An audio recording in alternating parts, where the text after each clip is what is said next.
J'ai remarqué une chose depuis que l'exposition est ouverte, j'observe les visiteurs et je remarque que quand ils entrent dans la pièce, c'était pareil tout à l'heure encore avec les enfants des écoles, c'est ta toile qui frappe le plus. Ça t'étonne? Je trouve pas ça spécifiquement étonnant. C'est-à-dire, je crois que ce qui frappe un peu, c'est la façon de composer le tableau, qui est une démarche qui n'est pas forcément une démarche habituelle dans la représentation et même dans la figuration du tableau. Et ça a la faculté un peu de heurter le regard des gens qui arrivent. C'est-à-dire que je leur propose une image qu'ils n'ont pas coutume de voir. Donc ça suscite des réactions, généralement d'emblée. Et ça te fait plaisir, ça? Moi, j'espère susciter des réactions quand je peins. Un tableau qui laisserait le public indifférent serait pour moi un tableau raté, puisque ne suscitant pas d'émotion ou de réaction particulière. Quand on a face à soi une feuille blanche ou une toile blanche, la question ne se pose même pas de savoir si on va travailler ou non dessus. La toile blanche, quand elle est blanche, elle est parfaitement bien dans sa blancheur. Si moi j'ai l'intention d'une certaine manière de salir cette blancheur, c'est pour substituer à cette blancheur quelque chose qui doit avoir une valeur en soi.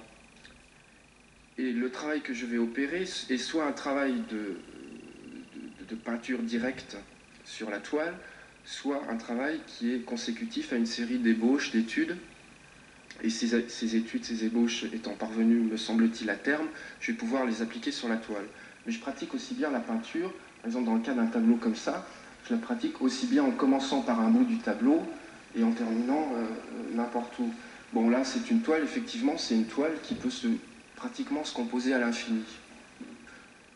Le motif, par exemple, le motif de cette toile, c'est un motif, c'est le pendu du jeu de tarot divinatoire, le tarot de Marseille. Moi, ce qui m'intéressait dans cette figure de pendu, c'est que ça présente un personnage qui est suspendu par le pied, présenté à l'envers. Le fait de le présenter à l'envers, c'est un non-sens d'un point de vue de la gravitation. Tout à coup, ce personnage que l'on nous présente va à l'encontre des lois naturelles. Alors, ce qui m'a intéressé, c'est justement d'essayer de capter à travers ce personnage cette faculté qu'il avait d'aller à l'encontre des choses de l'ordre naturel. Ce qui fait qu'évidemment, en travaillant sur la toile, j'arrive à un résultat qui, je l'espère, est un résultat un peu neuf. Il y a dans ta toile des couleurs qui sont quand même très, très franches, très délibérées. Est-ce que tu pourrais travailler sans couleur, en noir et blanc? Ou est-ce que pour toi... Mais j'ai fait des travaux en noir et blanc. Je trouve qu'il est beaucoup plus difficile de faire un travail noir et blanc, entièrement noir et blanc, et dans ce noir et blanc susciter l'émotion de la couleur. Par exemple, j'ai été très frappé par un tableau il y a le tableau entre autres de Picasso qui représente les Ménines, qui est prodigieux parce que l'on sent la couleur, alors que l'ensemble de la toile est travaillé uniquement avec le noir et le blanc. De même pour une toile de Whistler, dont toutes les harmonies sont des harmonies grises. Et finalement, la couleur, ça peut être soit quelque chose d'extrêmement difficile, soit quelque chose de très facile.